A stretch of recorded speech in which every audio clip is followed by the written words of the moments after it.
30 जून 1855 ईस्वी को संथालों और स्थानीय लोगों ने मिलकर भोगनाडीह में महाजुटान किया था और अंग्रेजों के विरुद्ध सशस्त्र क्रांति की योजना बनाई थी। अंग्रेजों के विरुद्ध सशस्त्र क्रांति की इस योजना का नाम संथाल हूल पड़ा था और इस हूल के प्रणेता सिदो और कानो दो भाई थे। उनके नेतृत्व में संथालों और स्थानीय लोगों ने सिर्फ पारंपरिक हथियार तीर धनुष और भाला बर्छी के बल पर अंग्रेजों के गोली और बंदूक का मुंहतोड़ जवाब देते हुए न सिर्फ उन्हें इस क्षेत्र में शिकस्त दे दी थी, बल्कि कई दिनों तक तो ऐसा लग रहा था कि मानो इस क्षेत्र से अंग्रेजों की सत्ता ही समाप्त हो गई हो। लेकिन जैसा कि अक्सर होता था, अंग्रेज अपने दूसरे ठिकाने से सैनिकों को बुला लेते थे। वैसा ही यहाँ भी किया गया। कलकत्ता से यहाँ अंग्रेजी सेना बुला ली गई और जिसके बल पर इस संथाल हूल को कुचल दिया गया।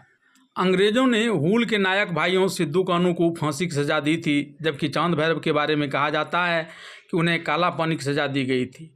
इनको दो बहनें फूलो और झानू, जिन्होंने संथाल हूल में महत्वपूर्ण भूमिका निभाई और अंग्रेज़ों से युद्ध किया, उनके बारे में कहा जाता है कि ये भी लड़ाई में शहीद हो गई, लेकिन शहीद होने से पहले ही उन्होंने 21 अंग्रेज़ों को मार गिराया था। आदिवासियों के इस आंदोलन के कोई इतिहास में उस तरह का स्थान नहीं मिला जैसा कि इसे मिलना चाहिए था। भारत के इतिहास में 1857 के विद्रोह को प्रथम स्वतंत्रता आंदोलन माना जाता है, जबकि सच्चाई यह है कि हूल इससे पहले हुआ था और इसे ही पहला स्वतंत्रता आंदोलन माना जाना चाहिए। रांची के गोस्नर कॉलेज की प्रोफेसर इवा मार्गेट हांसदा ने बताया कि आदिवासी स्थानीय महाजनों और जमींदारों की टैक्स वसूली से परेशान थे, जो एक तरह से अंग्रेजों के नुमाइंदे थे।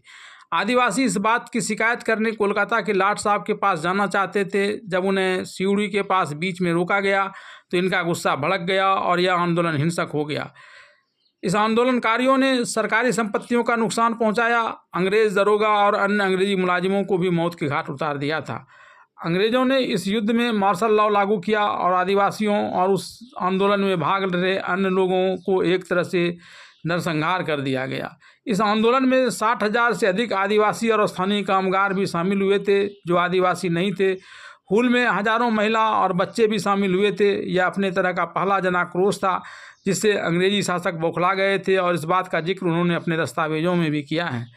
सोशल एक्टिविस्ट वंदना टेटे का कहना है कि हूल को लेकर वर्तमान समाज में भ्रम की स्थिति बनी हुई है, इसलिए ज़रूरी है कि संथाल हूल के इतिहास का पुनर्लेखन किया जाए और सही तरीके से बताया जाए कि उस वक्त क्या हुआ था। हूल के केंद्र भोगनाडीह में आदिवासियों और स्थानीय लोगों का जो महाजुटान हुआ और उन्होंने जिस तरह से अपना आक्रोश दिखाया, उसका जिक्र इतिहास में सही तरीके से नहीं किया गया है। आज ज़रूरत इस बात की है कि इस हूल के इतिहास का पुनर्लेखन हो।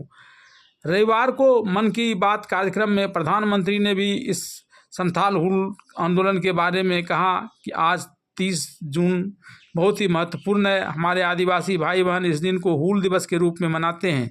यह दिन वीर सिदो और कान्हो के साहस से जुड़ा हुआ है, जिन्होंने विदेशी शासकों के अत्याचारों का डटकर विरोध किया था। उन्होंने हजारों संथाली साथियों को एकजुट किया और अंग्रेजी से बहादुरी से मुकाबला किया। यह 1855 ईस्वी में हुआ था, यानी 1857 में भारत के पहले स्वतंत्रता संग्राम से 2 साल पहले।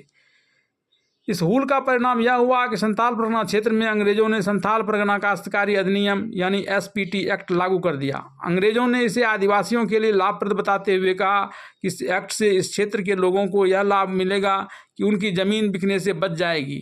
इस एक्ट के प्रभाव से संथाल परगना के लोगों की ज़मीन बेची नहीं जा सकती है। यह एक्ट आज भी जारी है। अंग्रेजों ने भले ही इसे इस क्षेत्र के लोगों के लिए लाभकारी बताया हो, लेकिन दरअसल इसके पीछे अंग्रेजों की यह मानसिकता थी कि इस एक्ट की वजह से बाहर के क्रांतिकारी या आंदोलनकारी संथाल परगना आकर ज़मीन खरीद कर बस नहीं पाएंगे और यहाँ के आंदोलनकारी ऐसे ही बिना किसी आंदोलनकारी या क्रांतिकारी के संपर्क में आए अलग थलग पड़े पड़े कमज़ोर हो जाएंगे।